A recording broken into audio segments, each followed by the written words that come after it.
La seule façon de chasser la honte dans votre vie, dans votre famille, vous devez croire. Si tu crois, tu verras la gloire de Dieu. Quelqu'un peut dire amen. Ce soir, Dieu est venu nous apporter encore la gloire. Et la méthode de Dieu, c'est les hommes. Dieu, pour atteindre son peuple, il passe par un homme. Êtes-vous prêts maintenant pour recevoir cet homme qui est la bouche autorisée, le canal par lequel Dieu va passer ce soir? Est-ce que vous voulez écouter cet homme? Est-ce que vous voulez vous connecter à cet homme? Voilà pourquoi j'invite le révérend Espérance Bakadi pendant qu'il s'avance sur la table, Seigneur.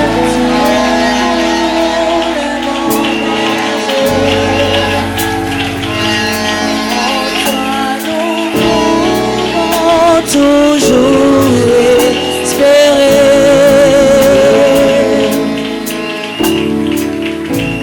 La lumière que... Gloire à Dieu, que le nom du Seigneur soit béni. Comment vous allez ce soir? Merci de reprendre vos places et que Dieu vous bénisse. Nous sommes bénis ce soir d'avoir dans cette maison un grand homme de Dieu. L'un des grands que nous avons dans cette génération. Comme l'ancien Dadi était en train de le dire, notre manière de réagir doit y parler de la sensibilité de l'esprit et de l'intelligence des temps pour savoir comment réagir lorsque Dieu nous visite.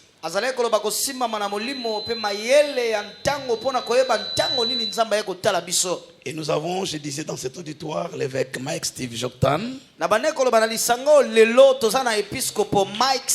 Mettons nos mains pour honorer son onction. La grâce de Dieu, l'instrument de Dieu qui est venu nous visiter ce soir.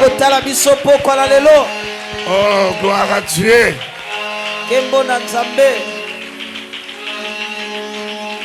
Je crois que cette soirée ressemble à ce jour où Abraham a vu passer des hommes chez lui. Angèle, s'il te plaît, excusez-moi. Tu peux aller derrière, anciennement il te vient devant. Excusez-moi ma chérie Angèle. Si c'était quelqu'un d'autre, je n'allais pas le faire, mais avec toi, je peux le faire librement sans aucun problème. Et du reste, toi-même, tu seras mal à l'aise de voir ton ancienne derrière ton dos. N'est-ce pas, Angèle? Dieu te bénisse. Voilà, je disais, Abraham a su que c'était le temps de sa visitation. Tandis que Jérusalem n'a pas su le temps où il a été visité. Parce qu'il attendait un monsieur qui vient du ciel avec des armées qui l'accompagnent pour les débarrasser du pouvoir des Romains. Mais comme le Messie est venu dans un corps humain, il n'a pas su. Et Jésus dit, tu n'as pas compris le temps où tu as été visité.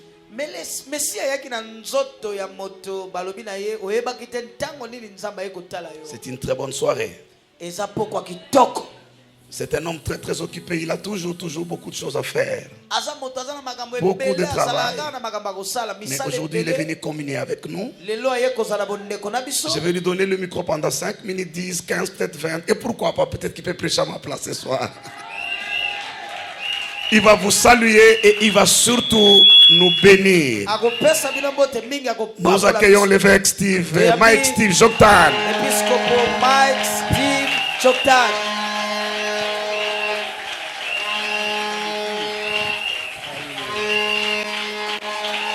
Je suis d'accord qu'on donne une vraie ovation pour Jésus ce soir. Jésus mérite le meilleur de ce qu'on peut lui donner. Alléluia. Alléluia. Alléluia. Je transmets à l'église de Mangembo à Kitembo les salutations de l'église de Dieu au Gabon. Soyez salués par Jésus. Les salutations de mon épouse, la révérende Nadia. Elle est toujours très heureuse lorsqu'elle sait que je suis pas loin de là où se trouve le souverain Espérance Bakadi.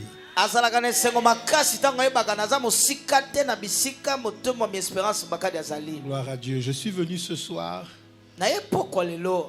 parce que je voulais joindre mon onction à la sienne. Il y a un programme qui a commencé depuis quelques jours. C'est un programme de visitation. Pour ce qui me concerne, je ne crois pas qu'ici nous sommes malades de réunionnite.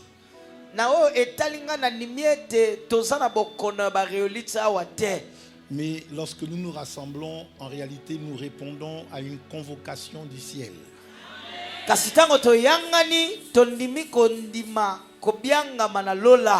Ces rencontres, c'est l'opportunité que Dieu nous donne de changer radicalement nos vies. Amen.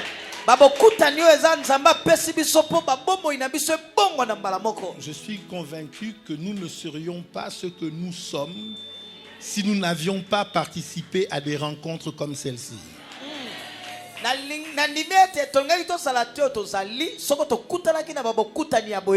Je prie pour que Dieu donne à chacun d'entre nous d'être suffisamment spirituel pour savoir saisir les instants importants de la vie.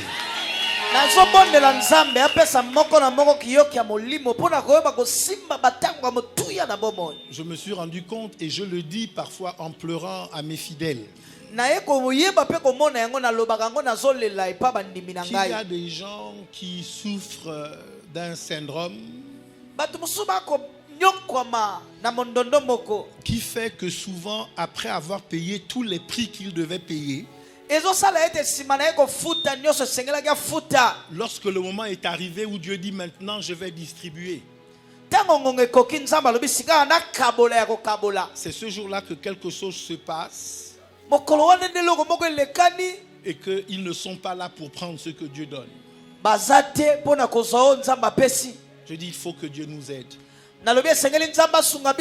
Il y a quelque temps, j'étais de l'autre côté du fleuve. Et j'étais en réunion avec des éminents serviteurs de Dieu. En fait, j'étais là pour un séminaire. Et puis, les hommes de Dieu sont venus d'un peu partout pour partager le repas avec moi le dimanche après le culte.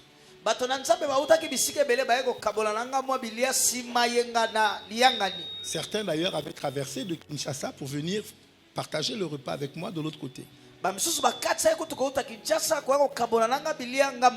Et pendant que nous nous parlions, quelqu'un parmi nous a posé la question.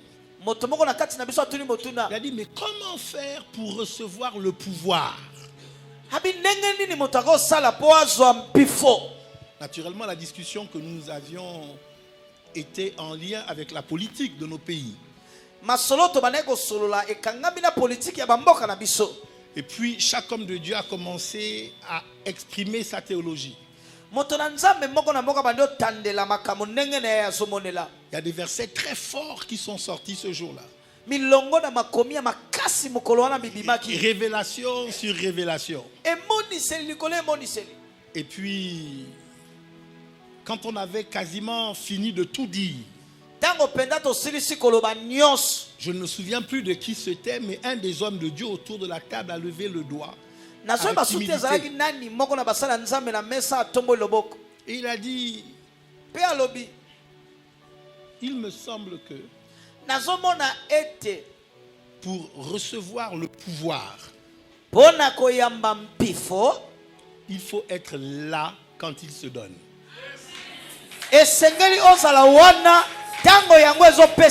Je dis que Dieu donne à chaque homme et chaque femme ici la capacité de discerner l'instant présent. la capacité de discerner le lieu où les choses se passent. Je suis venu dire à quelqu'un qu'il y aura une performance de l'Esprit de Dieu ce soir. Que vos cœurs soient ouverts. Alléluia. Alléluia. Je joins la gloire de Dieu dans ma vie à celle du souverain. Pour que ce que Dieu commence, il le termine. Pour que vos vies soient mises en état d'arrestation. Et que Dieu vous contraigne à entrer dans la carrière qu'il a ouverte devant vous. Je déclare que personne ne mourra prématurément. Je déclare que personne ne vivra inutilement. Je déclare que tu accompliras le destin pour lequel Dieu t'a créé. Tu arriveras à destination. En plus que vainqueur par Jésus. Que Dieu vous bénisse.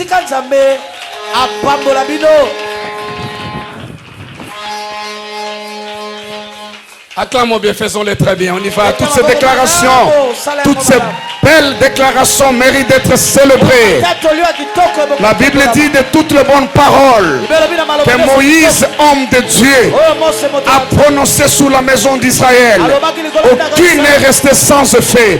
Les paroles de ce soir s'accompliront. Je ne vivrai pas inutilement. J'accomplirai ma destinée. J'arriverai à la destination. Ça, c'est les paroles de Dieu dans la bouche de son serviteur. Dieu l'accomplira. Si tu le crois, tu cries yes. Yes. Deutéronome chapitre 8. Et nous commençons à partir du verset 12. J'espère que mon lecteur attitré est là. Il est fait tellement bien. S'il n'est pas là, je vais me débrouiller, aucun problème. Deutéronome chapitre 8, verset 12 à 18, c'est notre texte de base pour ce soir. Les amis qui sont assis, s'il vous plaît, vous pouvez nous rejoindre debout pour juste honorer la parole du Maître, les écrits sacrés. La lecture plutôt des écrits sacrés. Deutéronome 8, 12 à 18.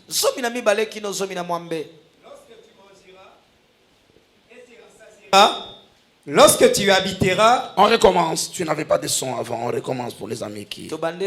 Lorsque tu mangeras et te rassasieras, lorsque tu bâtiras et habiteras de belles maisons, lorsque tu verras multiplier ton gros et ton menu bétail, s'augmenter ton argent et ton or, et s'accroître tout ce qui est à toi, prends garde que ton cœur ne s'enfle et que tu n'oublies l'Éternel, ton Dieu, qui t'a fait sortir du pays d'Égypte, de la maison de servitude, qui t'a fait marcher dans ces grands et affreux déserts où il y a des serpents brûlants et des scorpions, dans les lieux arides et sans eau, et qui a fait jaillir pour toi de l'eau du rocher le plus dur, qui t'a fait manger dans le désert la manne inconnue à tes pères, afin de t'humilier et de t'éprouver pour te faire ensuite du bien. Garde-toi de dire à ton cœur, ma force et la puissance de ma main m'ont acquis ces richesses.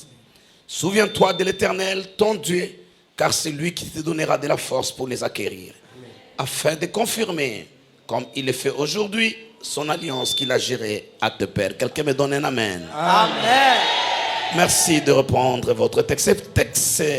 Cet épisode de la vie des enfants d'Israël se passe dans le désert alors qu'ils ont quitté l'Égypte et ils sont en route vers la terre promise. À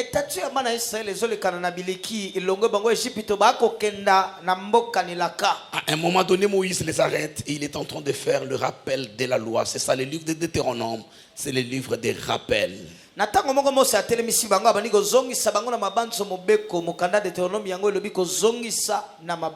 Pierre également approuve cette approche du travail en disant: je ne me lasse pas de vous répéter la même chose car cela est salutaire pour vous. C'est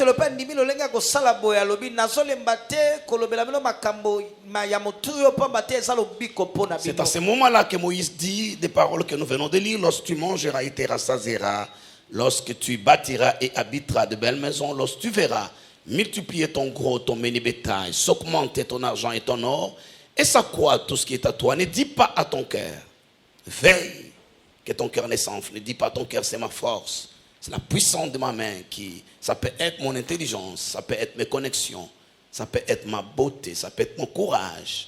Ça peut être mes origines qui m'ont permis d'acquérir ces richesses. Ne dis jamais cela à ton cœur. Il dit au verset 18, souviens-toi de l'Éternel, ton Dieu.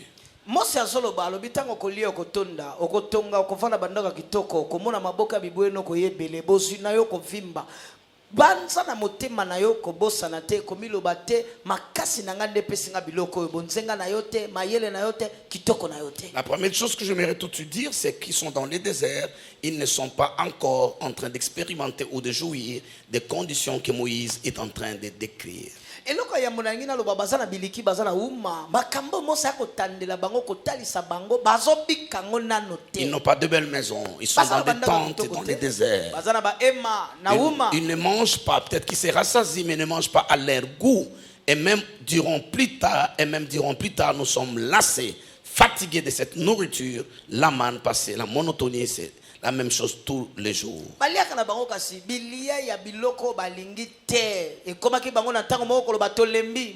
ce moment-là, Dieu le projette dans le futur. Il veut que leurs pensées ne soient pas focalisées sur des circonstances présentes, mais Dieu veut que leurs pensées se projettent dans le futur.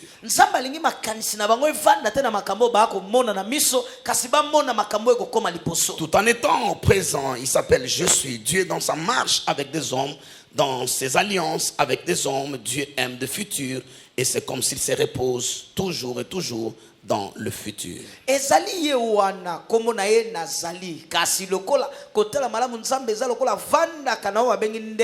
voulais dire, en fait, j'ai hésité sur le mot, mais je voulais dire que Dieu est beaucoup plus à l'aise au futur qu'au présent. Dans sa relation avec des hommes, bien sûr. Remarquez, lorsqu'il rencontre Abraham, il dit, va-t'en de ton pays, de ta patrie, de la maison de ton père. Va-t'en, c'est au présent, tu le fais maintenant. Mais lui, Sanga dit, je te bénirai. Je rendrai ton nom grand. Je ferai de toi une grande nation et des rois sortiront de toi. Abraham doit agir au présent, mais Dieu s'engage pour le futur.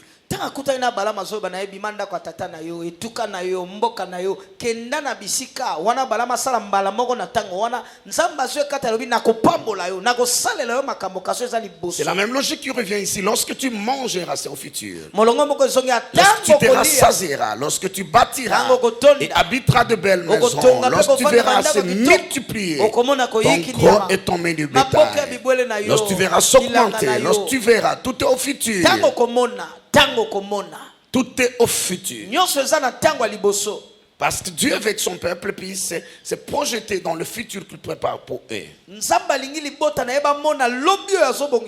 je crois que c'est cela la foi. La capacité de s'approprier le futur alors qu'on est dans le présent. Ça c'est mes expressions à moi. Hébreu dit la même chose, Hébreu 11, mais il utilise d'autres mots. Il dit c'est une ferme assurance des choses qu'on espère. Les choses qu'on espère, c'est des choses qu'on n'a pas encore, sinon on ne les espère pas. Une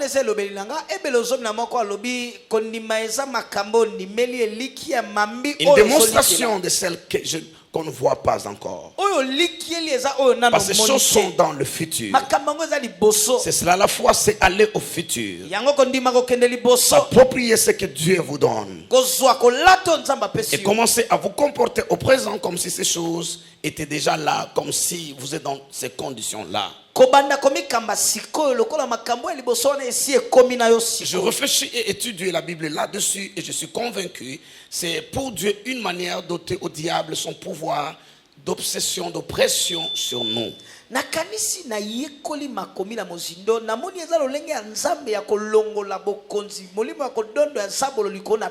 Parce que le plus grand problème c'est autour du futur. J'ai eu l'opportunité de rencontrer un couple qui a brillamment reçu. Ils ont brillamment, monsieur et madame ont brillamment reçu leur vie et ils sont pratiquement au soir de leur vie, 97 ou 98 ans. Et ils sont vraiment en train d'attendre. Et ils sont dans la foi, ils sont en Christ. Ils ont eu des enfants et des petits-enfants. Nous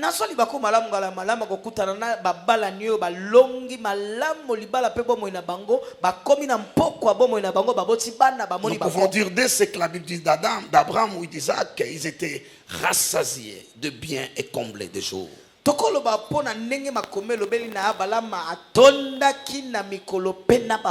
Avec plein de reconnaissance et de gratitude à Dieu qui les a rencontrés alors qu'ils étaient encore des adolescents.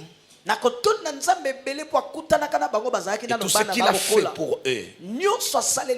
Mais ils avaient une sorte d'inquiétude quand même. Et vous voyez, en tant que pasteur, lorsque quelqu'un vient à moi, je peux juste...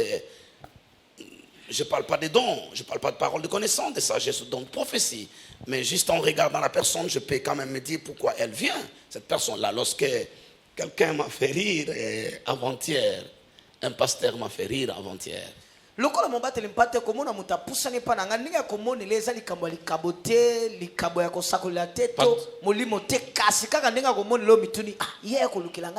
D'une manière générale, les besoins sont liés à des classifications données. Lorsque je vois quelqu'un entrer dans mon bureau, je peux me dire que ça doit être autour des frais des études ou des besoins, ceci ou cela, ou ça sera un problème de mariage élevé, que Dieu la bénisse, ou encore son foyer ça ne marche pas. Et puis à un certain âge, un pasteur m'a fait rire qu'elle a reçu une dame d'un certain âge, elle devait être peut-être dans les 70 ans. Comment na moto kokota na bureau na nga lokwa mbateli pate na kotala natali ndenge ya za na bangambo boy ba posa neza boy mobateli pate moko asigisi nga ya mimoto na mibu tuko sambo. Et puis elle s'est disposée à dire, une dame comme ça, certainement qu'elle va parler, son souci doit être ses enfants ou ses petits-enfants. Généralement c'est comme ça. Ami bongisa lobi mama ya boye lisolo na ye kozala kaka makamba bana to ya bakoko na ye. Et puis quand la dame ouvre la bouche, elle dit, heureusement que cette pasteur est aussi une dame comme elle. Alors lorsqu'il ouvre, j'ai de la place là-bas pour le pasteur Bobo. Madame, j'ai de la place pour le pasteur Bobo. J'ai de la place là-bas. À côté du pasteur Samy, une place vide. Alors, lorsque la dame ouvre la bouche, et puis la servante de Dieu n'en revient pas. Parce qu'elle a besoin de se marier. Elle a besoin de se marier. Et puis elle donne des détails. Il dit la vie c'est bien quand tu as un homme vraiment qui est soin. C'est pas qu'elle est... Et puis la dame est... Maman pasteur elle est liée. Bon, ça c'est une parenthèse que je fais. C'est sa foi. C'est sa foi. Voilà. Et lorsque je parle avec ces couples, je me dis ça doit être... Qu'est-ce qui se passe encore? Ça se passe en Amérique du Nord. Ils sont dans un confort. Et vous voyez. Et puis lorsqu'on parle, naturellement, leur inquiétude, c'est leurs enfants et leurs petits-enfants. Après leur départ, qu'est-ce qu'ils deviendront dans ce monde qui devient de plus en plus méchant?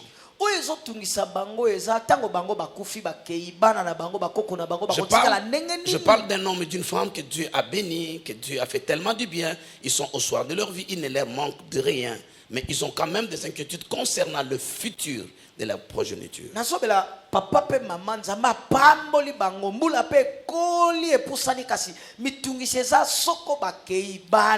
nous pouvons être sûrs du futur, tout ce que nous traversons dans le présent perd son pouvoir d'oppression sur nous.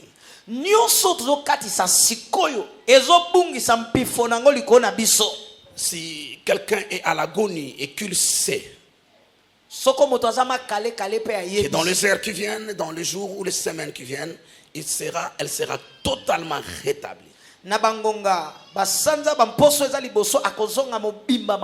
douleur perd de pouvoir sur lui. C'est en fait l'incertitude du futur. C'est ça tout le problème que les gens ont dans la vie. Vous pouvez être dans une même condition que quelqu'un d'autre. Mais s'il sait que sa condition c'est juste question de temps, question des heures ou des jours, il ne se plaint pas comme vous vous plaignez. C'est comme ça Dieu veut nous garantir le futur. En nous garantissant le futur, il nous délivre des tourments que le diable veut nous imposer dans le présent. C'est ce que Jérémie dit. Car je connais des projets que je forme sur vous. Ce sont des projets non de malheur. Mais ce sont des projets de bonheur et de paix. Afin de vous donner de l'avenir et de l'assurance. Ça veut dire peu importe ce qui arrive. Si je suis certain de mon avenir, je suis certain de mes lendemains, je peux regarder le diable en face et dire, peu importe ce que tu fais maintenant. En fait, j'aurais dû prendre un seul verset qui résume tout cela, ou deux. La Bible dit de Christ en vue de la gloire qui lui était réservée. Dans le futur, bien sûr, il a méprisé l'ignominie, il a accepté la honte, il a affronté la croix parce qu'il avait en vue la gloire qui lui était réservée dans le futur. C'est exactement ce qui se passe avec Moïse. Il refusa d'être appelé fils de la fille de Pharaon. Parce qu'il comprenait que l'opprobre de Christ est beaucoup plus grand que tous les trésors de l'Égypte. C'est là où la Bible dit qu'il y a de l'espérance pour tous ceux qui vivent. Et comme moi je m'appelle Espérance, j'aime dire qu'il y a la vie partout où on espère. Là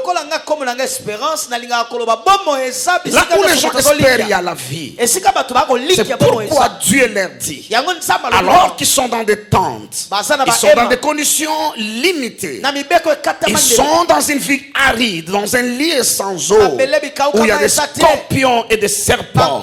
Mais Dieu ne veut pas que leurs pensées restent là au présent. Il les projette dans le futur. Parce que Dieu sait aussi qu'un homme et telles sont les pensées dans son âme. Et si mes pensées s'accrochent au futur, je ne suis plus comme les conditions, les circonstances du présent me l'imposent. Un homme et telles sont les pensées dans son âme. Et Dieu veut meubler leurs pensées de ce nouveau décor qui leur attend dans la terre promise. En fait, Dieu n'attend pas qu'ils arrivent là. Dieu n'attend pas qu'ils arrivent là. Mais au moyen de la pensée, il est projeté dans le futur. Comme il a fait avec Abraham, nous l'avons dit. S'ils peuvent voir l'image de ce qui les attend, ils mangeront et se rassasieront. Ils bâtiront et habiteront de belles maisons. Ils verront se multiplier leur gros et menu bétail, s'augmenter leurs épargnes, leur argent, leur or, et ça croit tout ce qui est en eux. Il veut qu'ils puissent penser à cela. Alors que le diable leur montre une autre image. Qu'ils mourront dans le désert et leurs enfants. Ils ne seront pas à mesure de posséder la terre promise. Tout ce que fait le diable, c'est cela. Mettre le doute au sujet de vos lendemains. Au sujet de la parole de Dieu. Deux choses, l'intégrité de la parole de Dieu et la fidélité de Dieu. C'est comme ça que Dieu leur parle du futur. Je crois que la plupart ici connaissent mon témoignage. Lorsque vous savez où Dieu vous amène,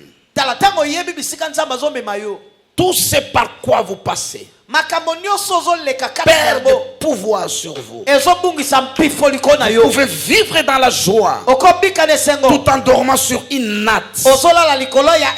Parce que là, sur votre natte, vous avez des visions du futur où Dieu vous amène. Et parce que Dieu n'a jamais manqué à sa parole. Quand Dieu a parlé, quand Dieu a montré, la chose est oui et amen.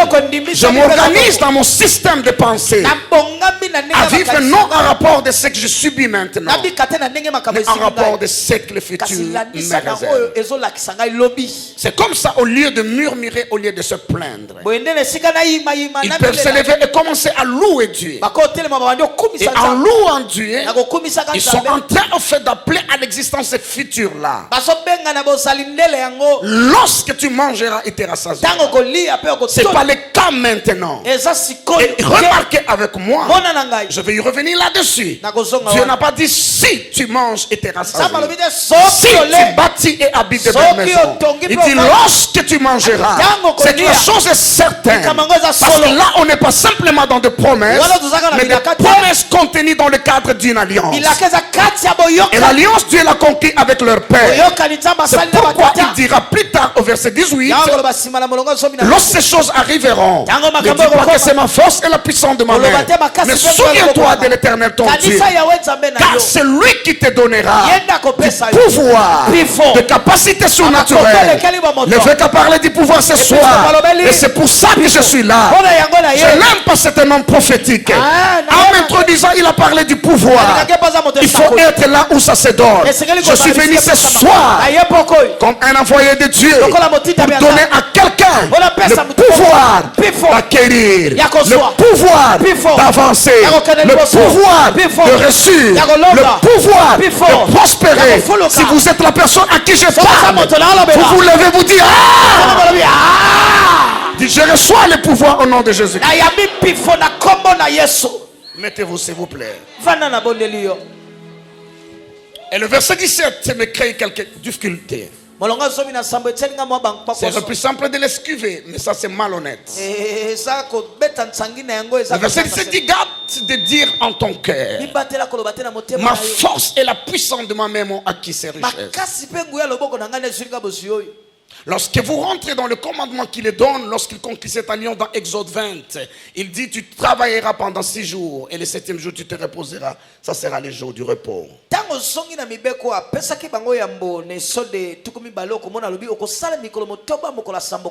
Et les enfants d'Israël devaient travailler pour voir leur gros et menu bétail se multiplier, pour voir leur or et leur argent s'augmenter et s'accroître tout ce qui est à toi. Et si je travaillais, si c'est le fruit de mon intelligence, de mon courage, de ma force, si ce sont mes sacrifices, pourquoi Dieu dit, garde et dire à ton cœur, ma force et la puissance de ma main m'ont acquis ces richesses. C'est comme s'il fallait que je passe toutes mes journées à dormir. Et lorsque je me réveille, je vois toutes ces choses se planter dans ma vie.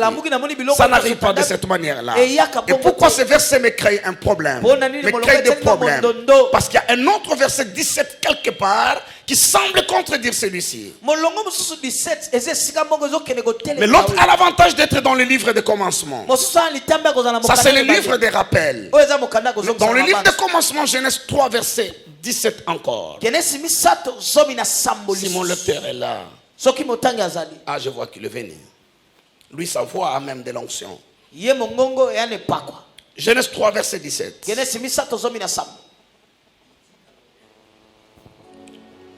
Il dit alors, puisque tu as écouté la voix de ta femme et que tu as mangé de l'arbre au sujet duquel je t'avais donné cet ordre, tu n'en mangeras point. Le sol sera maudit à cause de toi. Le sol sera maudit à cause de toi. Et on construit toujours sur le sol. Et le sol est notre plus grand patrimoine. On continue, s'il vous plaît. C'est ta force de peine. C'est ta force de peine. D'autres versets disent, c'est à la sueur de ton front. D'autres traductions parlent, c'est à la sueur de ton front. C'est à la force de ta peine. Que tu feras quoi? Que tu en tireras ta nourriture tous les jours de ta vie. Tous les jours de ta vie, jusqu'à ce que quoi? Il te produira des épines. Donc le sol te produira des épines et des ronces. Et tu mangeras de l'herbe des champs. C'est à la sueur de ton visage que tu mangeras du pain. C'est à la sueur de ton visage que tu mangeras du pain. Nous avons lu là. Voilà, à la poussière où tu as été tiré, c'est ça? Amen. Voilà, nous avons dit là, nous avons lu ailleurs. Lorsque tu mangeras et te rassasieras, lorsque tu bâtiras et habiteras de belles maisons, lorsque tu verras se multiplier ton gros et ton menu bétail, c'est cela ta destinée. Prends garde dans ton cœur, mes enfants. Dis pas à ton cœur, c'est ma force et la puissance de ma main. Commencez par la force et la puissance de ma main. Parce que Genèse 17 dit, c'est à la sueur de mon front que je tirerai mon pain du sol. À peine de force que la terre me donnera. Et là encore, ça veut dire lorsque je donnerai à la terre, il ne me produira pas exactement, proportionnellement à ce que j'ai donné, parce qu'il est maudit, il n'a pas le pouvoir de produire le meilleur de ce qu'il est.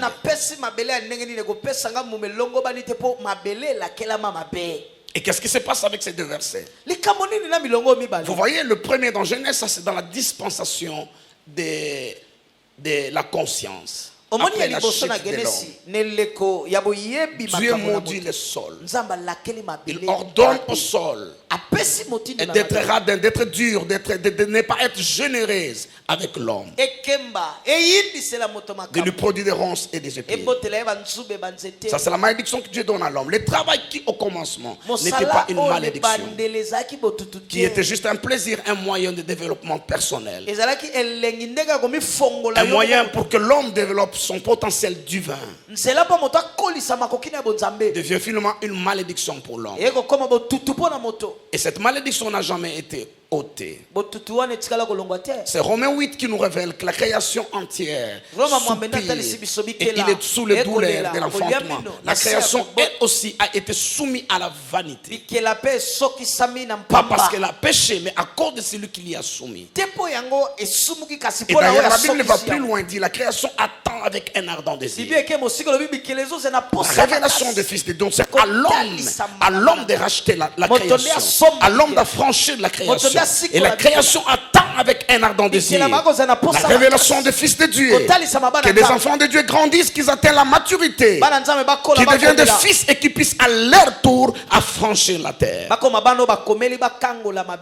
Et la terre dans l'état où il est ne peut pas vous donner une bénédiction. Il vous donne son fruit, c'est la malédiction. Mais lorsque tu as travaillé, tu as mangé, tu t'es rassasié, lorsque tu as bâti et habité de belles maisons, lorsque tu progresses dans la vie, ça c'est ce qui vous arrivera. Je suis venu prophétiser.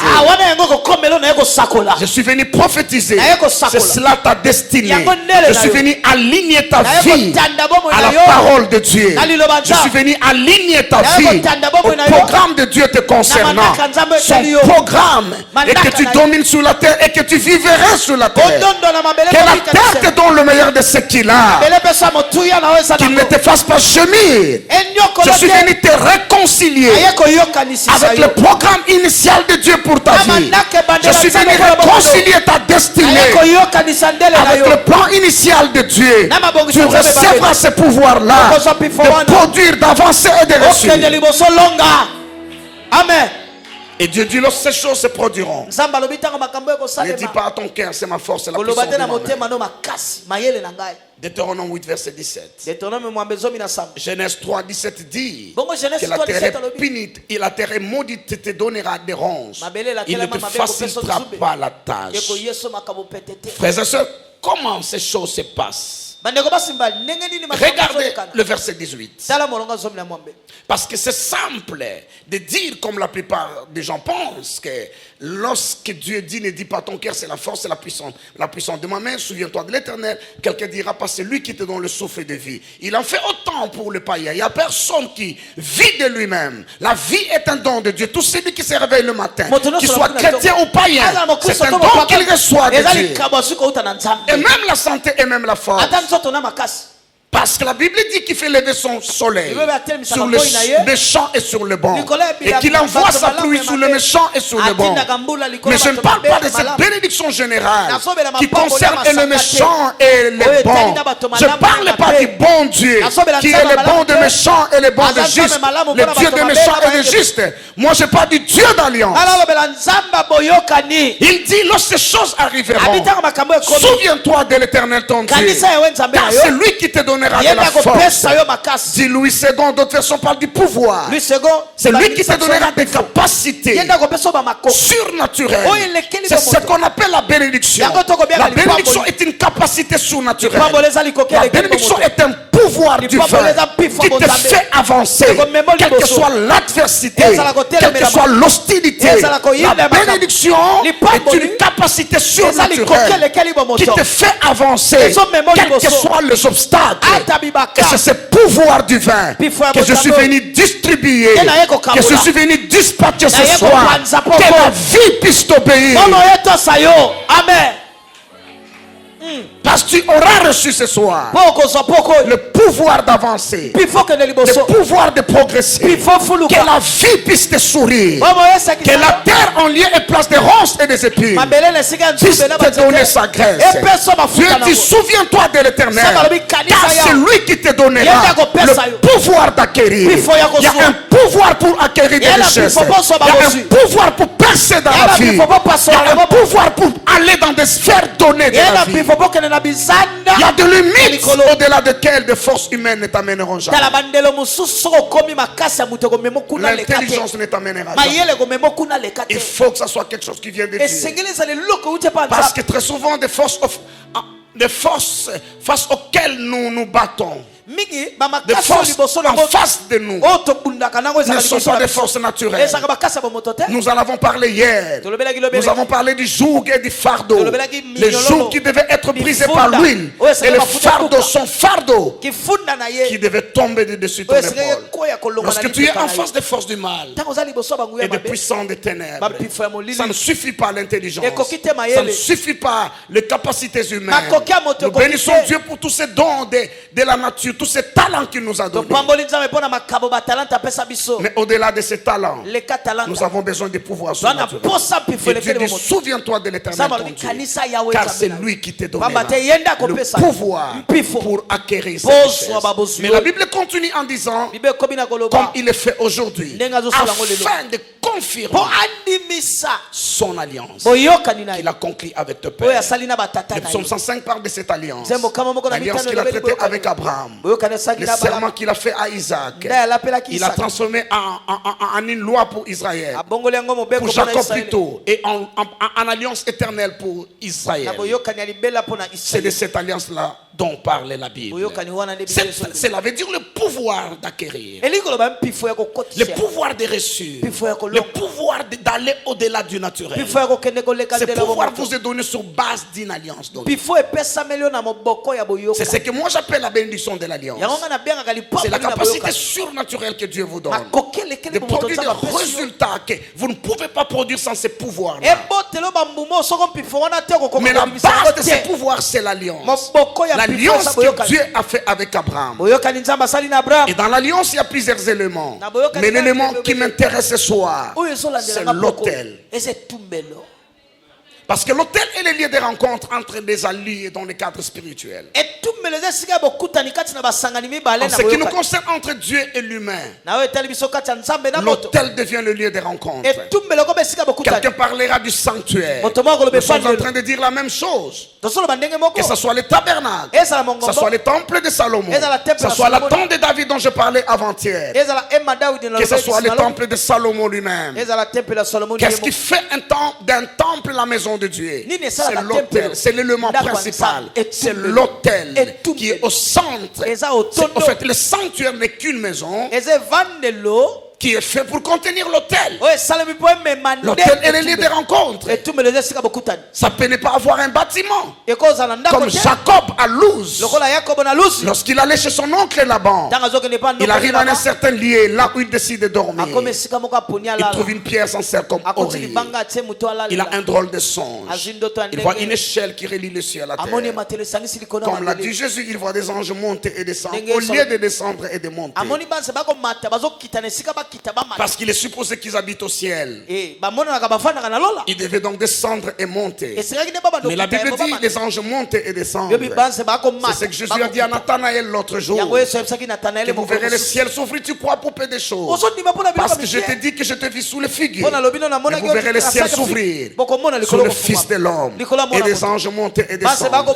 Cela veut dire jusqu'à ce que quelque chose parte de la terre jusqu'au ciel, rien ne viendra du ciel vers la terre. Le mouvement doit partir de la terre. Les gens doivent apporter quelque chose au ciel. Ils doivent apporter des requêtes. Ils doivent apporter la louange.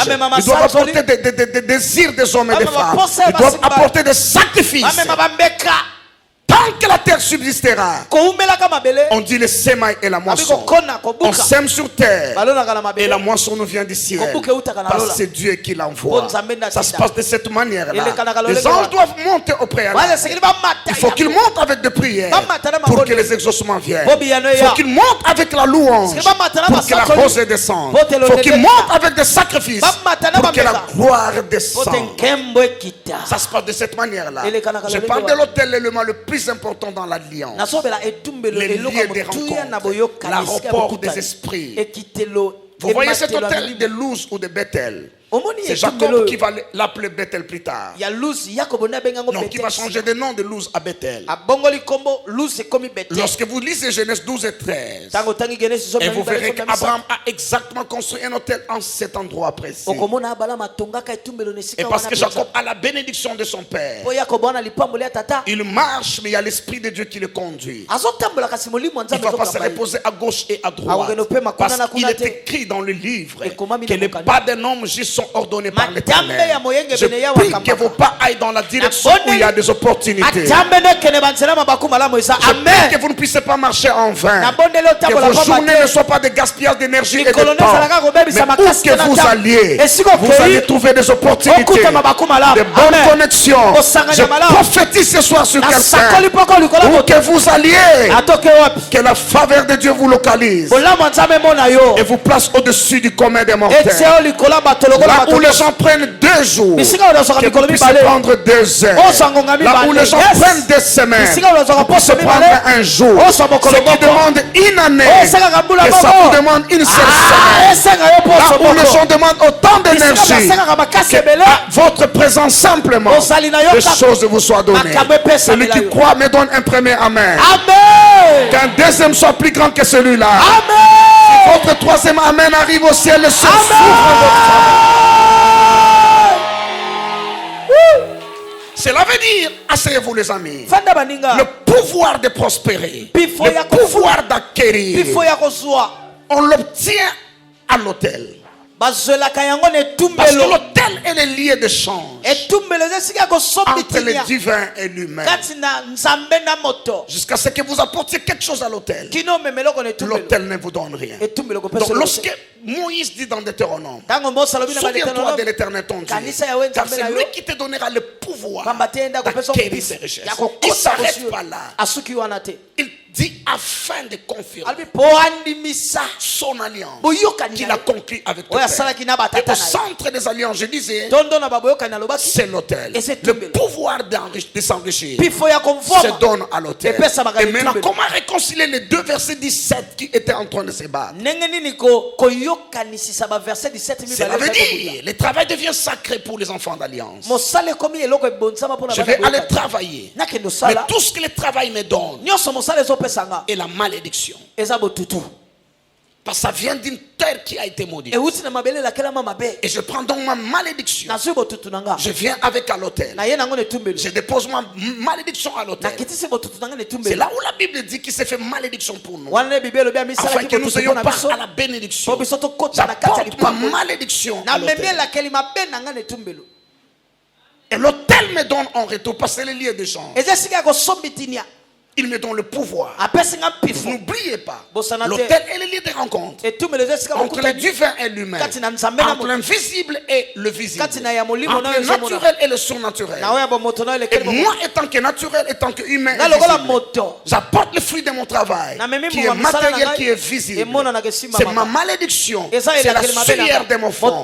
Je le dépose à l'autel. Et l'autel, de l'autre côté, il y a le divin, il y a l'invisible. Il y a le surnaturel. Lui ne me donne pas ce qui est matériel. Lui me donne le pouvoir surnaturel d'acquérir. Lorsque je quitte l'autel, quelqu'un voit que moi j'ai perdu. Et d'ailleurs Jésus a dit, celui qui voudra gagner, sauver sa vie la perdra. Mais celui qui voudra perdre sa vie, c'est celui-là qui gagnera, qui la sauvera. Et je pars de l'autel avec le pouvoir surnaturel. Cela veut dire donc que mon autel vit du fruit de ma malédiction. Dans la malédiction de Genèse 3:17, c'est la nourriture de mon autel, le fruit de mon fond, la sueur de mon fond ne peut pas bénir ma vie. Ça, c'est la nourriture de l'autel. Et de l'autel, moi, je reçois le pouvoir. C'est comment le l'époque d'Élie, l'eau qui était une denrée rare, ça c'est ce qui leur appartenait. Ils sont venus donner à l'autel. Et l'autel a créé la pression atmosphérique. Vous avez vu un nuage se former, s'augmenter au fur et à mesure, jusqu'à s'éclore, s'éclater, pour libérer la pluie sur le sol. Les enfants d'alliance ne devaient pas vivre du sueur de leur front. Les enfants d'alliance, la sueur de leur front doit nourrir leur autel. Et en retour, l'autel leur donne le pouvoir d'acquérir, le pouvoir d'avoir de bonnes connexions. Ça s'appelle des opportunités qui se créent. Ça s'appelle des grâces excellentes. Lorsque j'ai mis sur l'autel le fruit de ma malédiction, c'est alors que je peux dire, lorsque j'ai bâti une belle maison et que je calcule mes revenus annuels, c'est impossible que mes revenus puissent construire cette maison-là. C'est impossible que mes revenus. Je disais l'autre soir, avant l'ancienne marité était là. Toute la prime que l'église, la communauté de Mangemo me donne, ça me sert pour les offrandes de 2 semaines. Mardi, vendredi et dimanche. L'autre mardi, vendredi. Et ça ne suffit même pas pour le dimanche. Après que j'ai enlevé ma dîme, après que j'ai enlevé la destinée, tout ce que le sueur de mes frères me donne, c'est pour l'autel, ça rentre à l'autel. Et l'autel me donne le pouvoir d'acquérir des richesses. C'est pourquoi je ne peux pas expliquer en rapport de ce que je gagne et en rapport de ce que j'ai. Alors quand je regarde ma maison, Pasteur Bobo, je peux me dire sincèrement que ça c'est pas ma force, c'est pas la puissance de ma main, mais ça c'est l'Éternel mon Dieu qui m'a donné le pouvoir d'acquérir. Mais ce pouvoir il me le donne où? Au lieu d'échange, au lieu de rencontres, là à l'autel, c'est là où il me donne le pouvoir d'acquérir des richesses. Le principe est simple, frères et sœurs. Lorsque vous êtes sous la malédiction, comme la terre a été maudite, lorsque vous êtes sous la malédiction, tout ce que vous gagnez, le dévoreur viendra le prendre. Il viendra le réclamer. Que lui le prenne, que l'autel le prenne. En finalité, je n'ai rien en main, mais je préfère que l'autel puisse le prendre, parce que de l'autel je recevrai en retour le pouvoir d'enrichir. Cette histoire des offrandes, cette histoire des dîmes sont tout à fait bibliques, mais nous ont longtemps limité. Nous ont longtemps limité.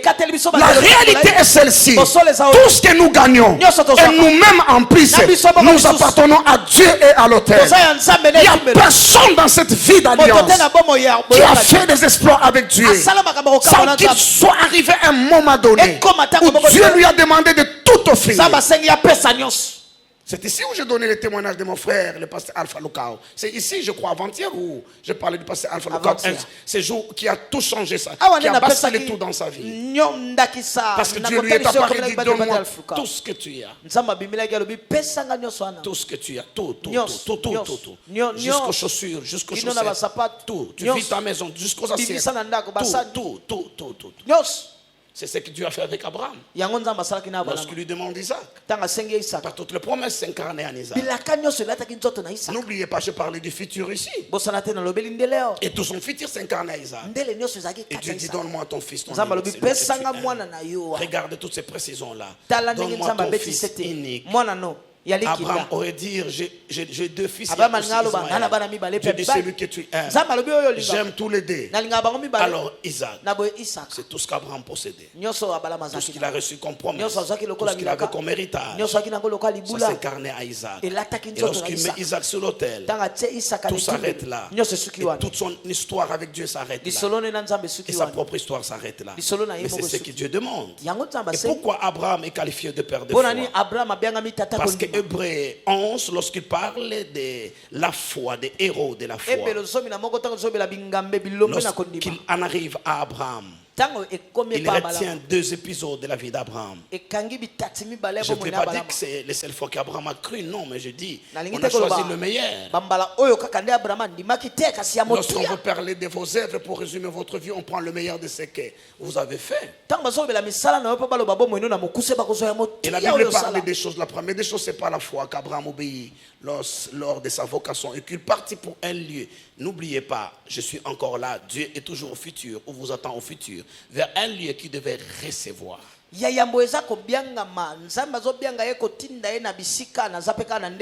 qu'il partit sans savoir où il allait. C'est maintenant qu'il doit partir au présent. Mais vers un lieu qu'il ne connaissait même pas. Dieu dit, je te montrerai. De la même manière, lorsqu'il devait offrir son fils Isaac, il va sans savoir où il va sur l'une des montagnes que je te montrerai. Toujours le futur. Ça, c'est le premier épisode. La deuxième que la Bible retient concernant la foi d'Abraham, c'est lorsqu'il fut mis à l'épreuve et qu'il offrit son fils, son unique. La Bible dit quelque chose d'extraordinaire. Il pensait que Dieu est puissant pour ressusciter même le mort. Ça devient trop dangereux. Parce que vous ne pouvez pas penser à quelque chose qui n'a jamais existé. Attendez, je vais vous dire quelque chose. Votre âme est faite de 3 compartiments. Il y a l'intelligence ou la pensée, c'est la même chose. Le deuxième compartiment, c'est le pouvoir de choix ou la volonté. Et le troisième compartiment, c'est les sentiments ou les émotions. Mais l'intelligence ou la pensée est le centre de contrôle de l'être humain. Si votre intelligence, on le bouge, on dit vous êtes détraqué mental ou vous êtes fou. Vous perdez l'humanité. Vous perdez l'essence de l'humanité. Parce que l'intelligence est le centre de contrôle de l'être humain. Donc je mets de côté, je parle de votre âme. C'est ça votre humanité. C'est ça votre humanité. Parce qu'au fait, c'est lorsque vous recevez quelque chose sur le plan spirituel, c'est votre esprit qui les reçoit. Ça doit transiter par votre âme pour que ça se manifeste dans votre corps ou dans le monde visible. L'âme est le point et le pont entre le corps, entre l'esprit et le corps, entre le visible et le visible. C'est l'âme. Alors, je parlais des 3 compartiments de l'âme. Je mets 2 de côté, je reste avec l'intelligence ou la pensée. C'est le sens de contrôle de l'être humain. Donc, dans la pensée maintenant ou dans l'intelligence, il y a 2 chambres. Il y a la chambre du souvenir qu'on appelle la mémoire. Et il y a une autre chambre qu'on appelle l'imagination. La mémoire, c'est là où est stocké tout ce qui est dans le passé, tout ce qui s'est passé. Tout ce que vous avez appris, tout ce que vous avez entendu, tout ce que vous avez expérimenté. Ça s'emmagasine dans la chambre qu'on appelle la mémoire. Il y a une autre chambre qui est presque vierge, qui n'est pas encore habitée, occupée, c'est la chambre de l'imagination. C'est ce qui vous permet de vous projeter dans le futur. Comme j'étais en train d'expliquer dans mon texte, quand Dieu dit lorsque vous mangerez, vous rassasiez. Lorsque vous bâtirez et habiterez de belles maisons. Lorsque vous verrez se multiplier votre gros et menu bétail. S'augmenter votre or et votre argent. Et ça croit tout ce qui est à vous. Donc Dieu voulait activer cette autre chambre de la pensée qu'on appelle l'imagination. C'est elle qui vous projette dans le futur. C'est elle qui vous connecte dans le futur. Mais maintenant, écoutez-moi, tout ça je dis pour juste expliquer une petite chose avant que je ne continue. Et maintenant, l'imagination est liée à la mémoire. Donc, toute votre imagination puise ces éléments dans votre mémoire. Cela veut dire quoi? Si on donnait à votre, je ne sais pas, oncle ou tante ou grand-mère ou grand-père au village 2 millions de dollars et qu'on lui demande de construire une maison. Tout ce qu'il peut construire comme maison doit avoir des repères dans sa mémoire. S'il n'a jamais vu un film, il n'a jamais vu une maison, autre que tout ce qu'il a vu dans son village, avec tout cet argent, il ne peut rien faire de bon. Donc il faut qu'il y ait des repères. Ça, c'est mon livre qui est dehors, qui ça s'appelle Quand la faveur triomphe du passé. Prenez ce livre, ça va suffisamment vous aider. Là, je parle de toutes ces choses-là, comment notre passé nous récupère. C'est ce qui se passe avec les enfants d'Israël. Là, dans le désert, ils ont des repères dans leur mémoire de ce qui s'est passé à l'Égypte. Et des pots de viande et des fouets et la servitude. Et quelques bénéfices qu'ils avaient selon eux. Mais leur imagination n'est pas à mesure d'être activée pour saisir des choses qui viennent dans le futur. Et Dieu s'est battu avec eux pendant 40 ans. Et Dieu constate qu'il a échoué avec eux. Comme ce potier dit la Bible, lorsqu'il fabrique un vase et rencontre que le vase a raté, il fait quoi? Il remue toute l'argile pour recommencer autre chose. Donc c'est un aveu d'échec. Je vais revenir dans Abraham, mais c'est important ce que j'explique. C'est pourquoi la Bible nous parle du renouvellement de l'intelligence. Et la Bible nous donne les livres. La Bible. Avec toutes les expériences. Pour nous introduire dans cette famille, dans cette lignée. Pour que notre mémoire, en plus de tout ce que nous avons là, généralement des négatifs, que notre mémoire ait des éléments sur lesquels activer notre imagination. Alors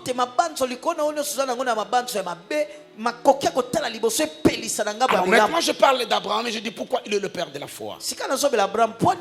Parce que lorsqu'il est mis à l'épreuve et qu'il doit offrir son fils son unique et qu'il est devant l'autel de Morija, la Bible dit qu'Abraham pensait que Dieu, cette pensée-là, vous voyez, c'est pas la mémoire, c'est le futur maintenant. C'est la deuxième chambre d'imagination. Donc Abraham imaginait que Dieu est puissant pour ressusciter les morts. C'est-à-dire qu'il tuerait son fils, il ne retrouverait pas une sorte de résurrection. Mais la question est de savoir. La Bible n'a jamais parlé de résurrection. De Genèse 1 jusqu'à Genèse 22, personne n'a été ressuscité. Abraham n'a jamais entendu parler, ni dans la maison de son père, ni dans sa patrie, ni dans sa marche d'alliance avec Dieu. Dieu n'a jamais fait mention de résurrection. Ça n'existait pas. Mais Abraham imagine quelque chose qui n'a jamais existé. J'allais dire que Dieu est surpris. Comment tu imaginais quelque chose qui n'y a pas de repère dans ta mémoire?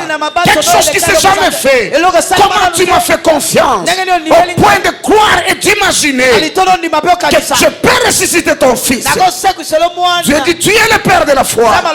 Parce que tu peux imaginer, mais nous, notre difficulté, c'est quoi?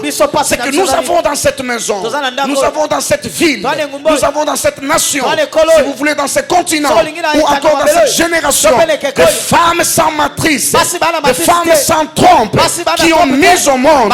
Nous avons entendu parler, malgré ces références dans notre mémoire, nous ne savons pas imaginer que Dieu peut le faire pour moi aujourd'hui. Nous avons des références, des hommes qui dormaient par terre, des hommes qui étaient dans le riz, abandonnés de tous, des indigents comme dit la Bible. Dieu les a ramassés dans la poussière, il a essuyé toute la poussière, il les a placés sous la table avec les grands. Mais malgré toutes ces références, nous ne savons pas activer notre imagination. Que ce qu'il a fait, il peut le faire encore. Et qu'il peut faire même mieux encore. Abraham arrive à l'autel. Il donne son fils, son unique. Dieu jure par lui-même. Je sais maintenant que tu m'aimes. C'est ce que Hébreux 6 dit maintenant. Hébreux 6 dit, Dieu voulant montrer aux héritiers de la promesse, aux fils d'Abraham. Qu'est-ce qui me fait parler d'Abraham ce soir? Car il est dit, ne dis pas à ton cœur, c'est ma force, c'est la puissance de ma main. Mais souviens-toi de l'Éternel, car c'est lui qui te donnera le pouvoir. Mais ce pouvoir, il te le donne en vertu de l'alliance qu'il a conclue avec ton père. Et au centre de ces alliances-là, il y a l'autel comme un lieu d'échange. Toi, tu apportes le fruit de ta malédiction et tu reçois de l'autel le pouvoir d'accueil. Il m'arrive de sonder, de scruter le monde spirituel. Si pas tout le temps, mais de temps à autre. Je peux vous dire, il n'y a jamais eu depuis des décennies une opportunité comme des temps dans lesquels nous vivons. Et peut-être ça pourra prendre quelques années encore. Mais vous savez que les saisons passent toujours. Agé a dit quelque chose.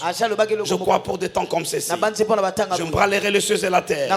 Comme la Covid a embralé les cieux et la terre. Et puis les richesses des nations viendront dans ma maison. Mais ces richesses viendront comment? Parce que des hommes et des femmes auront reçu le pouvoir d'acquérir des richesses, de devenir des agences, des points de contact, des points de transfert où les richesses des nations doivent venir dans la maison de Dieu. Mais il faut que l'Église se réveille. Il faut que l'Église comprenne que c'est maintenant. Qui a remarqué comme moi que c'est toujours en des temps de crise, en des temps difficiles, que Dieu a fait prospérer les enfants d'Alliance. Parce que pendant les temps de crise, le reste du monde est distrait. Pendant les temps de crise, les gens deviennent très logiques avec ce qu'ils ont et ce qu'ils ont épargné. Pourquoi? À cause de l'incertitude du futur dont j'ai parlé. Quand il n'y a pas de certitude sur le futur, les gens deviennent beaucoup plus logiques et beaucoup plus humains par rapport à leurs avoirs, parce qu'ils ne savent pas trop qu'est-ce qui arrivera demain. Mais c'est à ce moment-là que les fils du royaume peuvent activer leur alliance. C'est à ce moment-là qu'ils peuvent nourrir convenablement leur hôtel et recevoir de leur hôtel le pouvoir pour s'enrichir. Je lève ma main droite, je décrète et je déclare. C'est que tes énergies ne t'ont pas donné, c'est que ton intelligence ne t'a pas donné, c'est que tes revenus ne t'ont pas donné. L'hôtel te le donnera. L'alliance te le donnera. Tu bâtiras et habiteras de belles maisons. Tu feras ton or et ton argent s'accroître. Tu feras tout ce qui est à toi s'augmenter. Et c'est alors en les regardant, tu te diras comment j'ai pu produire tout cela. Ma force ne pouvait pas le faire. Mon intelligence ne pouvait pas le faire. Ça c'est pas la sueur de mon sang. Ça c'est le pouvoir que j'ai reçu de l'autel. À l'échange avec les la sueur de mon sang. Ça c'est l'alliance. Et ça marche de cette manière-là, l'alliance. Ça c'est l'alliance. Et ça marche de cette manière-là. Nourrir l'autel du fruit de ton travail, que j'appelle la malédiction, et que toi tu vives de l'autel. Ça c'est l'échange. Que l'autel soit maudit parce qu'il reçoit le fruit de ta malédiction, et qu'en échange lui te donne. En fait, c'est ce que ça veut dire. Des riches qu'il était, il s'est fait pauvre pour nous enrichir.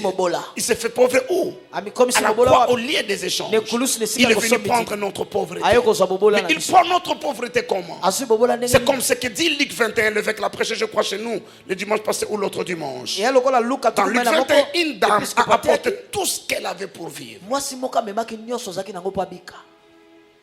Elle a eu la grâce. Elle n'avait pas un pasteur comme moi. Si elle avait un pasteur comme moi, elle aurait raté sa bénédiction. Elle aurait raté sa bénédiction. Mais ce jour-là, son pasteur, c'était Jésus lui-même, qui était là devant le trône, observant comment les gens donnaient des offrandes. Et cette femme est venue, elle a donné tout ce qu'elle avait pour vivre. Tout ce qu'elle avait pour vivre. C'était ça sa pauvreté. C'était ça sa malédiction. Il est venu les donner à l'autel. Et Jésus célèbre cette femme. Jésus félicite cette femme. Si c'était moi, j'allais le prendre à côté pour lui donner plus que ce qu'elle a donné. Elle aurait raté le pouvoir de s'enrichir et de s'acquérir. Ça se passe de cette manière. Église, nourrissez votre autel du fruit de votre travail. Prenez tout ce qu'il faut pour le loyer de vos enfants. Mettez-les à l'autel. Et lorsque vous le mettez à l'autel, vous dites qu'est-ce que je ferai? Mais c'est ce que Matthieu 6, Matthieu 6, lisons Matthieu 6. Matthieu 6, 31, parce que c'est la question. Anciennement arrêté, c'est la question qu'on va poser. Avant c'était la dîme, c'était les offrandes. Maintenant il dit tout le fruit de notre travail, tout notre salaire, que je l'amène à l'autel. Et les questions qui montent maintenant dans votre esprit, c'est des questions qu'on parle dans Matthieu chapitre 6. 31, on y va. Ne vous inquiétez donc point et ne dites pas Que mangerons-nous? Que boirons-nous? De quoi serons-nous vêtus? Car tout attendez, c'est là. Le contexte nous crée des problèmes. Dans un contexte comme le nôtre, ces versets, on ne le comprend pas.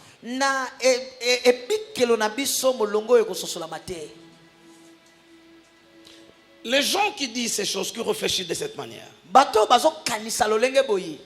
ce ne sont pas de paresseux. Il n'y en avait même pas beaucoup en Israël parce que c'est une malédiction, la paresse. Mais dans un contexte où il y a plus de paresseux que des hommes qui travaillent ou qui sont habiles à leur travail, on ne comprend pas ce genre de versets. Ces hommes n'étaient pas des oisifs. Ou ces gens n'étaient pas dans un environnement comme celui-là. On n'est pas oisif, on n'est pas paresseux, mais simplement on n'a rien à faire, il n'y a pas de travail. Ce n'était pas le cas. Ces gens n'étaient pas aussi dans la condition où ils sont allés travailler leurs champs. Ils ont fait tout ce qu'il faut faire comme élevage et ça ne leur a donné aucun résultat parce qu'ils sont maudits. C'était pas ça. Jésus ne les aurait pas encouragés comme il le fait là. Rappelez-vous de la veuve de Luc 21. Donc avant que ces hommes arrivent à ce questionnement, recommencez verset 31. Ne vous inquiétez donc point et ne dites pas: que mangerons-nous? Que boirons-nous? De quoi serons-nous vêtus? Arrêtez-vous là. J'étais une fois en Israël avec mon épouse. Pasteur Dominique, Maman Hélène et puis l'agence qui devait nous récupérer à l'aéroport, et ils ont connu du retard, je ne sais pas quoi, ils n'étaient pas là. Tel Aviv à Jérusalem. Nous sommes embarqués dans quelque chose d'autre, dans une autre. D'autres clients avaient leur embarcation, nous sommes partis avec eux. Et on atterrit à leur hôtel.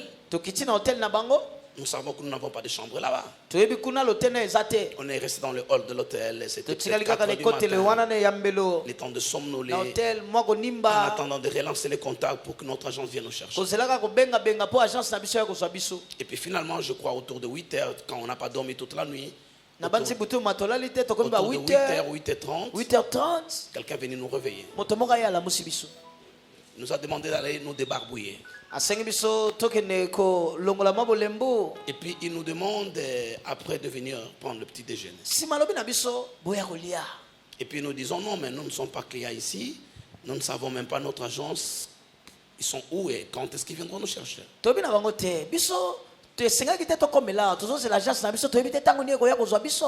Et la personne, la dame nous dit, mais ma collègue qui a travaillé la nuit, qui vient de quitter, c'est lui qui m'a fait signe que vous êtes là depuis telle heure et tout. Et il dit, écoutez, ici nous sommes dans la terre où coule le lait et le miel, nous sommes en Israël. Si on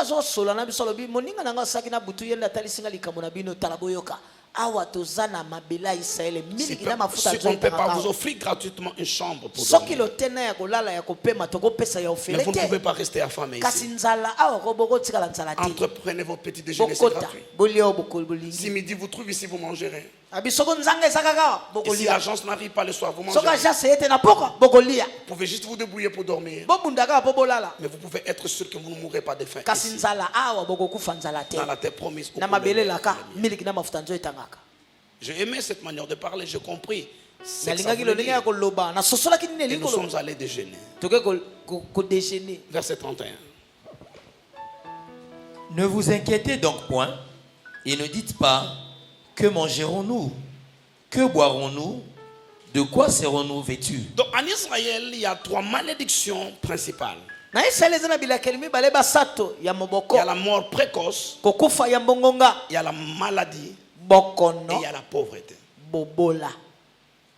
Si je parle de la pauvreté comme malédiction, ici plusieurs seront choqués, plusieurs seront, je n'ai pas de choix, mais plusieurs seront choqués parce que la pauvreté, c'est ça notre dénominateur commun.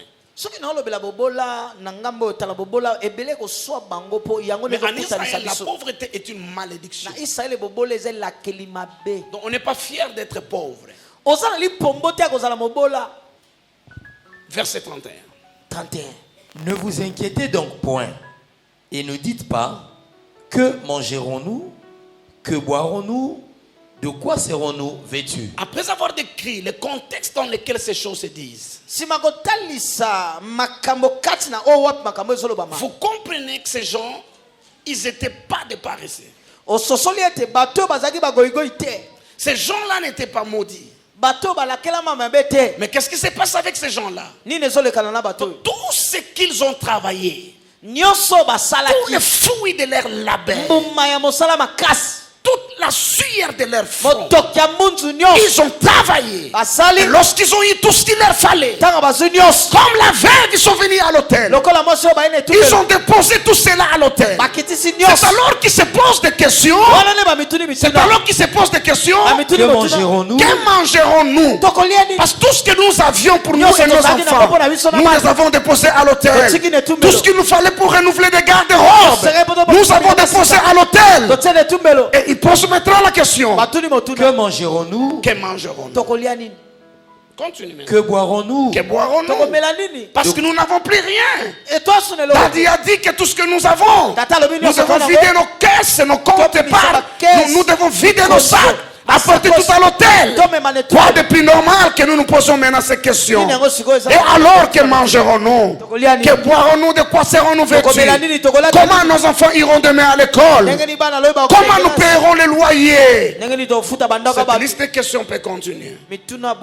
J'ai des engagements mensuels. Comment je vais rembourser? Comment je vais payer les engagements? Ils n'ont pas parlé des factures et du courant électrique. Ils n'ont pas parlé des factures de la régie des eaux. Ils n'ont pas parlé de l'assurance. Mais vous pouvez ajouter tout cela sous la liste. On continue. Ne vous inquiétez donc point et ne dites pas que mangerons-nous, que boirons-nous, de quoi serons-nous vêtus? Car toutes ces choses... Jésus dit, la Bible dit, Paul dit, celui qui ne travaille pas, celui qui ne veut pas travailler. En fait, la Bible est tellement bonne et il y a tellement de précisions. Moi, j'aurais dû écrire, celui qui ne travaille pas, qui ne mange pas. Et on aurait eu des problèmes sérieux. Mais Paul dit, celui qui ne veut pas travailler. Ça, c'est l'intelligence du livre. Si c'était moi, j'allais écrire que celui qui ne travaille pas, ça me réfléchir. Il y a des gens qui veulent travailler, mais il n'y a pas l'opportunité de travailler. Mais Paul dit que celui qui ne travaille pas, qu'il ne mange pas non plus. Et ce n'est pas à Jésus d'aller encourager ceux qui ne travaillent pas, en leur disant, vous n'avez pas travaillé, vous n'avez rien à manger, rien à boire, rien à vous vêtir, et ne vous inquiétez pas. Ça ne se contredit pas de cette manière-là. Donc il s'adresse aux hommes et aux femmes qui ont travaillé, mais qui ont compris le principe de l'autel, qui sont venus se sacrifier et leur famille. Ils ont mis leurs enfants, leur destinée sur l'autel. Je le fais à plusieurs reprises. Pendant le confinement ici, j'étais en train d'enseigner à l'église. En ligne, en fait, vous avez tout suivi, je pense. Et je parlais du Mont Morinja. Nous avons lancé cette opération Mont Morinja. Et des gens ont fait des sacrifices comme jamais je ne vis pendant ce confinement. Une jeune dame est venue, une demoiselle est venue dans mon bureau avec un coffret de bijoux. C'est tout ce que j'ai. J'ai travaillé depuis l'âge de 16 ans. J'étais à l'école secondaire.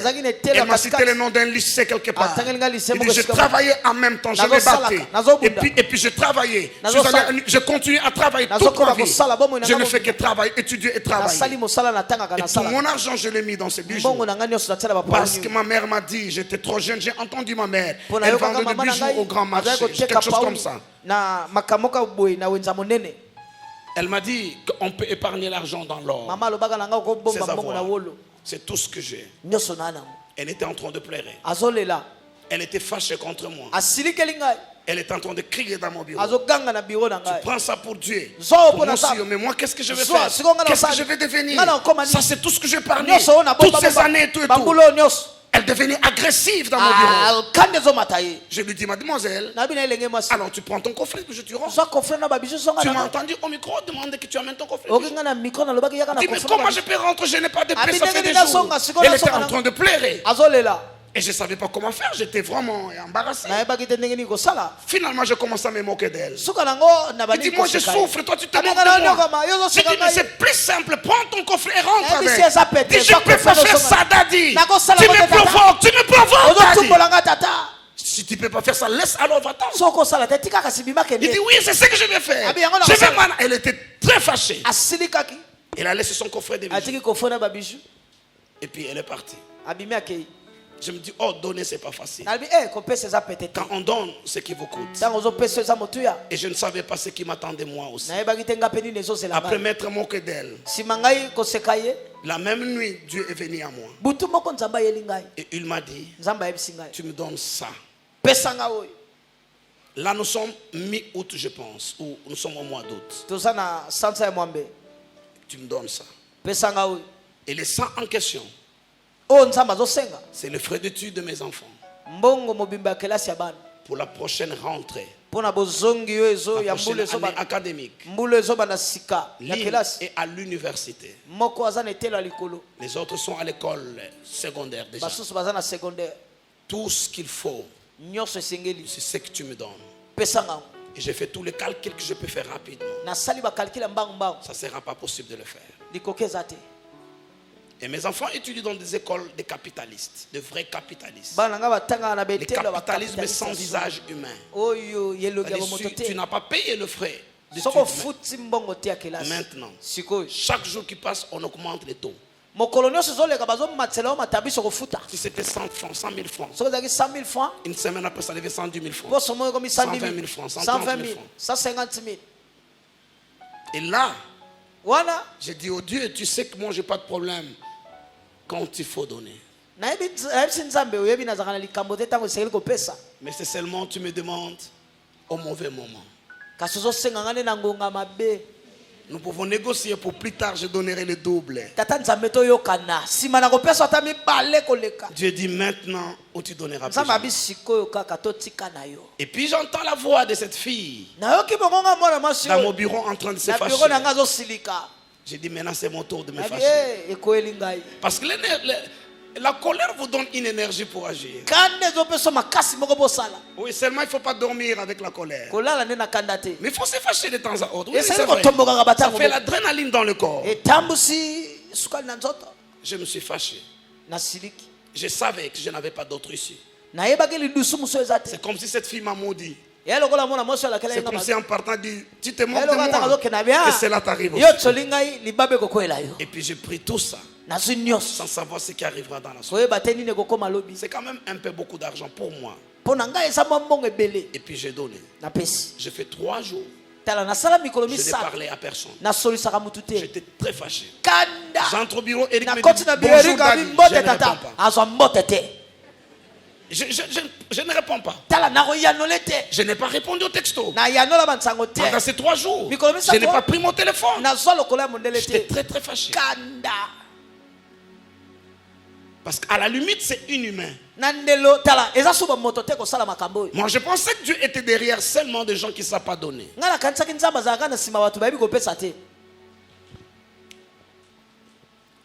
Ne vous inquiétez donc point et ne dites pas que mangerons-nous, que boirons-nous. Parce que vous avez mis sur l'autel tout ce que vous aviez. Qui vous donnait une certaine assurance, un certain confort. Mais ne dites pas que mangerons-nous, que boirons-nous. La suite devient intéressante. Car toutes ces choses, ce sont les païens qui les cherchent. Votre Père Céleste sait que vous en avez besoin. Ok. Il y a en fait 3 opérations. Il y a des choses qu'on demande et on vous donne. C'est comme de l'eau à boire généralement. Surtout ici chez nous les Bantous. Il y a des choses que personne ne vous donnera. Parce qu'en fait ça ne se demande pas. Il faut chercher pour trouver. D'ailleurs, il y a des choses que tu demandes à quelqu'un. Il te soupçonne d'être sorcier. Oui, si tu viens me demander, donne-moi une maison. Si tu es ma tante, mon oncle dit, mais tu me cherches des problèmes. Donc en fait, tu me cherches un sujet de... Hein, parce que ça ça se demande pas. Mais il y a des choses, même quand bien même vous cherchez, vous ne le trouverez pas. Il faut seulement frapper. Et ceux qui sont de l'autre côté, qui ont déjà accès, ils vous ouvriront. Parce qu'ils ont la clé de l'autre côté. Jésus a dit demandez, on vous donnera. Virgule. Virgule là veut dire si on ne vous donne pas. C'est des choses qui ne se donnent pas. Passez à une autre étape. Cherchez et vous trouverez. Virgule. Virgule veut dire si vous ne trouvez pas. C'est des choses qu'on ne trouve pas. Il faut frapper. Parce que ça se trouve dans l'autre côté de la vie. L'autre côté de la vie. Je lève ma main droite. Je déclare, tu passeras de l'autre côté de la vie. Amen. Yes. On t'ouvrira la porte à d'autres accès de la vie, à d'autres dimensions de la vie. Yes. Maintenant, Jésus dit quoi? Ce sont des païens qui font quoi? Car toutes ces choses, ce sont les païens qui les cherchent. Attendez. C'est là. Je vais vous dire une chose. Oubliez tout le reste si vous voulez. Mais n'oubliez jamais ça. Assez vos jeunes gens, les gens derrière ne me voient pas. Écoutez. Yoka. Le païen travaille. Il cherche. Il se bat chaque matin. Nous courons avec eux dans tous les sens. Vas-y. Le premier mot, je n'ai pas écouté. Nous et les païens. Nous courons chaque matin dans tous les sens. Nous sommes dans de mêmes marchés en train de travailler. Dans les écoles en train de se battre. Pourquoi? Qu'est-ce qui nous fait courir? Soyons honnêtes, chaque matin, qu'est-ce qui nous fait courir? Mais c'est de l'argent. Tous les gens que tu vois, tous les embouteillages que tu vois là, c'est l'argent. C'est comme ça que Dieu est jaloux de l'argent. Il dit vous ne pouvez pas servir 2 maîtres. Donc, maman qui représente l'argent, c'est riche comme le rival de Dieu. C'est lui qui fait promener les gens dans les aéroports, dans le beach, des bateaux verts qui s'enganent, plateau de Bateke. À l'époque, d'autres se sont retrouvés à Kayemba là-bas, bloqués. D'autres sont même morts là-bas, en Angola, en train de chercher quoi? De l'argent. Païen comme chrétien. Parce qu'il est écrit à la sueur de ton frère. Mais nous ne devons pas avoir la même perspective. Et recherche ces choses-là pour répondre aux questions de Matthieu 6,31. Que mangerons-nous? Que boirons-nous? De quoi serons-nous vêtus? Comment serons-nous logés? Comment nos enfants étudieront? Et pour trouver des réponses à ces questions, il cherche ces choses, l'argent. Car toutes ces choses. Non, attendez. C'est là. J'étais en train d'expliquer pourquoi les païens cherchent l'argent. C'est pour répondre à toutes ces questions-là. Et la liste là n'est pas limitée. Et non pas parler de vacances. Les enfants doivent aller en vacances. Mais vous devez ajouter ça. Un terrain acheté quelque part à construire. Donc c'est pour ça qu'ils travaillent. Mais nous, les enfants d'Alliance, nous cherchons l'argent. Nous travaillons pour avoir la sémence. Parce que le revenu ne m'amène pas à ma destinée. C'est la sémence qui m'amène à ma destinée. Donc c'est la perspective qui est différente. Mais malheureusement dans l'église, les gens recherchent les mêmes choses comme font les païens. À ceux qui ont tout apporté à l'autel, Jésus l'a dit, ne vous inquiétez pas. Ce sont les païens qui recherchent ces choses-là. Parce qu'ils vivent du fruit de leur travail. Ils vivent de la sueur de leur front. Mais ce n'est pas le cas pour vous. Votre Père aussi sait que vous avez besoin de ces choses-là. Et lorsque vous venez à l'autel, que vous déposez tout à l'autel, vous pouvez aller dormir tranquillement. Car lui vous donnera le pouvoir à partir de l'autel d'acquérir des richesses. Raison pour laquelle je le vois là-bas. Ils tournent en rond des années après année. Leur capital n'augmente jamais. Il y a 10 ans, ces mêmes personnes qui répondaient à l'appel de $100. La dernière fois j'étais ici, c'était quand? 6 ou 7 ans, non? Qui se souvient exactement? Daddy, où il est très intelligent. Sa tête est plus que... Hein? 2015. Donc ça fait 5 ans que j'étais ici. Les mêmes personnes qui ont répondu pour $100 ne sont pas à mesure de répondre pour $1000 aujourd'hui. Mais c'est pas normal. Je les vois maintenant fatiguées par l'âge. Elles étaient des jeunes filles. Elles allaient en Turquie, en Chine, à Dubaï à l'époque. Faisaient des commerces. L'âge maintenant les a fatiguées. Mais leur capital n'a pas augmenté sensiblement. Chaque fois qu'elle doit voyager, elle doit se battre encore comme il y a 10 ans en arrière, 5 ans en arrière. Elle doit aller emprunter à gauche, à droite. Pourquoi? Parce qu'on n'a pas compris ces principes. Parce que nous voulons vivre du fruit de notre travail. Qui dirait c'est une malédiction? Parce que nous voulons agir comme des païens qui recherchent ces choses. Mais Jésus dit, votre Père dans le ciel sait que vous en avez besoin. Ce que les païens cherchent doit être soldé au niveau de la demande pour nous. Parce que chercher, c'est une dimension élevée par rapport à la demande. Mais Jésus dit, vous n'avez même pas besoin de demander. Parce que votre Père Céleste sait que vous en avez besoin. Et il va plus loin maintenant. Il démontre comment le Père Céleste nourrit les oiseaux qui ne travaillent pas. Vous comprenez maintenant qu'il parle aux gens qui ont travaillé. Parce qu'il dit que votre Père nourrit des oiseaux qui ne sèment ni ne moissonnent. À combien plus forte raison vous qui avez semé, moissonné et apporté à l'autel? Parce s'ils n'avaient pas apporté à l'autel, ils ne diraient pas que mangerons-nous. Ils auront leur moisson pour manger. Il dit, regardez les listes des champs. Comment ils sont vêtus. Il dit, même Salomon dans toute sa gloire n'a jamais été vêtu comme ça. Toute sa richesse, tout son travail ne pouvait pas lui offrir des moyens pour s'habiller comme le font les lits dans les champs. Mais votre Père Céleste le nourrit. Il fait dire simplement, faites-lui confiance. Lorsque vous abandonnez votre vie entre ses mains. En fait, je vais revenir le dimanche. Et dimanche, je vais vous expliquer ce que ça veut dire chercher d'abord le royaume et la justice de Dieu. Plusieurs ont dit le royaume des cieux. Et ils nous ont crucifiés, nous ont critiqués. Vous parlez de la bénédiction, Il faut d'abord chercher à aller au ciel. Ça n'avait rien à voir avec aller au ciel. S'il faut chercher le ciel, aller au ciel, la voie la plus simple, c'est de mourir. C'est la voie la plus simple. C'est la voie la plus simple. Tout ce qui crie là, vous cherchez les choses de la terre. Cherchez d'abord le ciel. Cherchez aller au ciel. Mais la voie la plus simple, c'est de mourir. Pourquoi vous liez les esprits des morts à l'approche de chaque mois de décembre?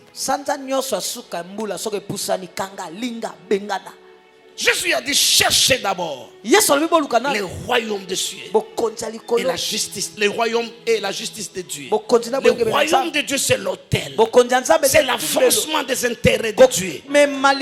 C'est ce que vous devez chercher. Et quand vous nourrissez l'autel, en fait, qu'est-ce que j'étais en train de dire? Lorsque vous construisez votre maison, un jour vous allez terminer cette maison tôt ou tard. Vous terminerez cette maison. Même si c'est un gratte-ciel. Mais la maison de Dieu, l'autel de Dieu. Chaque pierre que vous mettez, l'espace est encore grand jusqu'à aller au ciel. Vous la construisez toute votre vie. Vous ne l'achèverez jamais. Mais vous devez enseigner à vos enfants de venir continuer là où vous avez laissé. Et enseigne à vos petits-enfants. Et que chaque génération arrive. L'autre jour à Babel, c'est parce que leur intention était mauvaise. C'était pas un hôtel de Dieu qu'ils bâtissaient. Bâtissons-nous une tour. C'est à nous. Et nous irons jusqu'au ciel. Concurrencer Dieu.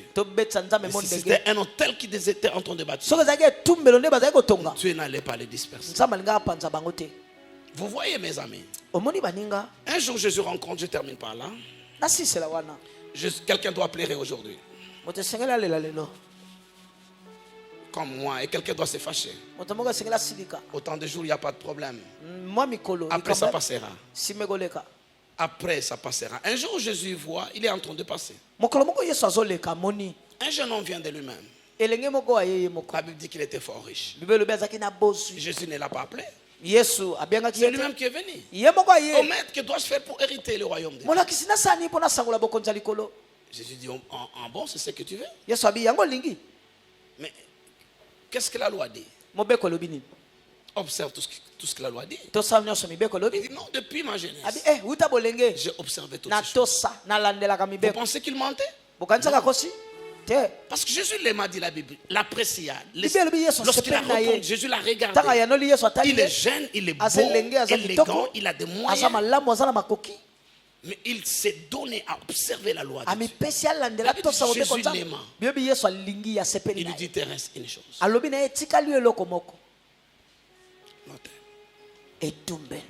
Va et vends tout ce que tu as. Normalement, il fallait dire apporte ton argent à l'hôtel. Jésus, dans sa sagesse, c'est si je dis apporte à l'hôtel, à mon ministère, ça sera une occasion de chute pour lui. Ça sera une raison pour qu'il l'amène pas. Mais cet homme est un escroc. Il veut prendre tout le fruit de mon travail, toute la sueur de ma jeunesse.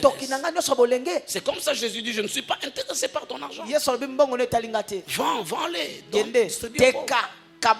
Comme ça tu es sûr que ce n'est pas avec intention de te ravir que je te demande de faire ça. Donne-le aux pauvres. Et toi viens et suis-moi. La Bible dit qu'il est devenu triste. Il est parti sans rien dire. Il ne peut jamais revenir. Et tout son histoire s'est arrêté là. Tout s'est arrêté là. Celle qui a brisé les vases d'albâtre de parfum de grand prix, on a dit, partout où l'évangile sera prêché, on parlera d'elle. Mais lui, tout s'est arrêté là. Tout s'est arrêté là. Tout s'est arrêté là. Inclinons-nous dans la prière.